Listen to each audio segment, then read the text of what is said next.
GII नेता त्रिलोक सिंह और दर्शन वधवा ने कहा कि जीआईआई अध्यक्ष और AITUC general secretary comrade Amarjeet Kaur और अन्य केंद्रीय ट्रेड यूनियन नेताओं ने वित्त मंत्री के साथ पूर्व बजट बैठक में सार्वजनिक उपक्रमों और बीमा क्षेत्र के निजीकरण का विरोध किया।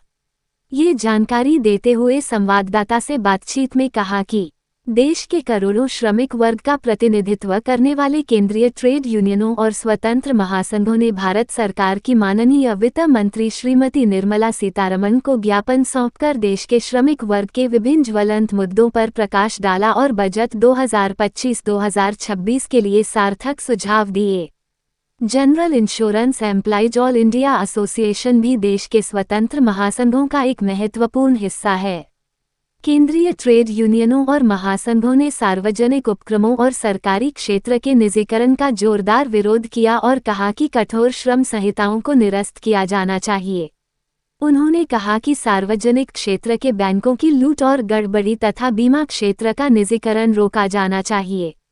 उन्होंने कहा कि उधार बट्टे खाते में डालने के रूप में चूक करने वाले कॉर्पोरेट्स की ऋण माफी और दिवालियापन संहिता के अतिरिक्त मार्ग को बंद किया जाना चाहिए, क्योंकि वे मूल्य सृजन और नियमित रोजगार सृजन के मामले में कुछ भी सार्थक नहीं कर रहे हैं।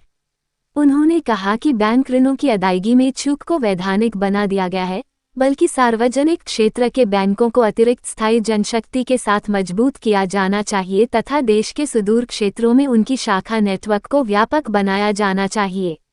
उन्होंने मांग की कि सार्वजनिक उपक्रमों का निजीकरण तथा इसके राष्ट्रीय स्वरूप राष्ट्रीय मुद्रीकरण पाइपलाइन प्रक्रिया को तत्काल रोका जाना चाहिए।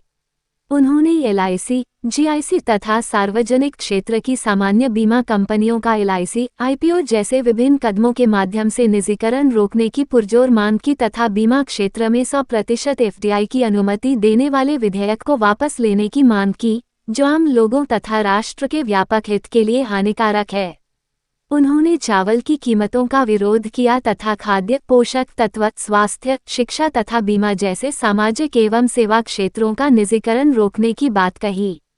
उन्होंने स्वास्थ्य एवं शिक्षा में बुनियादी सेवाओं के लिए आवंटन बढ़ाने की मांग की। पेयजल एवं स्वच्छता आवास के लिए पर्याप्त आवंटन किया जाए।